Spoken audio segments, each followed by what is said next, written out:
Today we're covering drone basics. This is DIY in 5.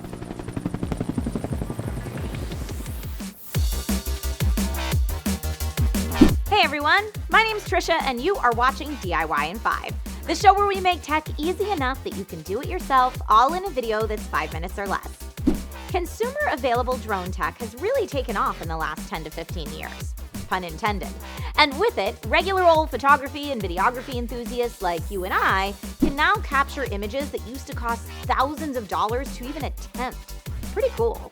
But getting into drone photography can feel a bit overwhelming, so today's episode will help demystify things a bit.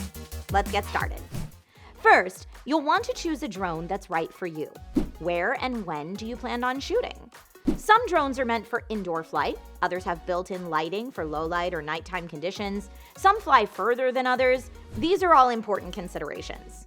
Some drones have a camera included, while others leave you to attach your own, like a GoPro. If you already have a preferred tiny camera that you know how to operate, then getting a compatible drone may be a great call so you can focus on the flight without having to learn a new camera at the same time. That said, drones with cameras included sometimes offer extra features. When shopping for a drone, you may find that you want features like smartphone feed, which will show you what your drone is capturing on your phone, or geofencing to keep your drone within a certain area. That can be incredibly helpful depending on local regulations where you're filming. Some drones have tracking features that use visual recognition and your phone's GPS to help you take the best shot. Tripod mode can keep things steady, and extra sensors can help newbie flyers avoid collisions. Keep in mind that you don't need to necessarily shill out for the best specs. Find the drone that's right for you, and know that there are drones out there for every budget. Once you've got your drone, know the rules and regulations of where and how you can fly.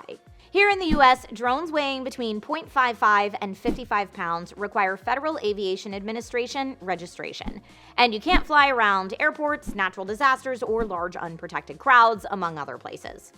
Check your local rules because fines will vary country to country. Also, before you take flight, check the weather. A strong wind will ruin even the best intended shot. The UAV Forecast app has a wealth of info including cloud cover, wind speeds, rain chances, and more. Take that into consideration, then get packing. Some accessories you might want to pack include batteries. A typical drone will fly for about 10 minutes, and if you get a really high-end option, you might eke out 20 to 25 minutes, so an extra battery or two will be helpful.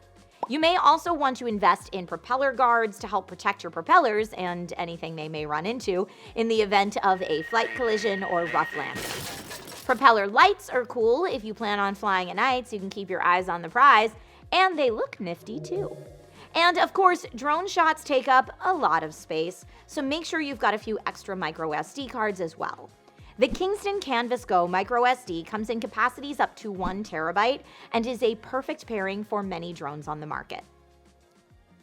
With all that said, start small. Do some test flights before trying to capture your magnum opus. The more hours you fly, the better you'll become. Don't forget to keep in mind your general photography basics like composition, light and shadows, rule of thirds, etc. And if you need a refresher on those, we've got those videos on this channel too. Have a great flight, everyone, and share your tips in the comments. Like and subscribe if you'd like to see future tech tips, and I'll see you next time.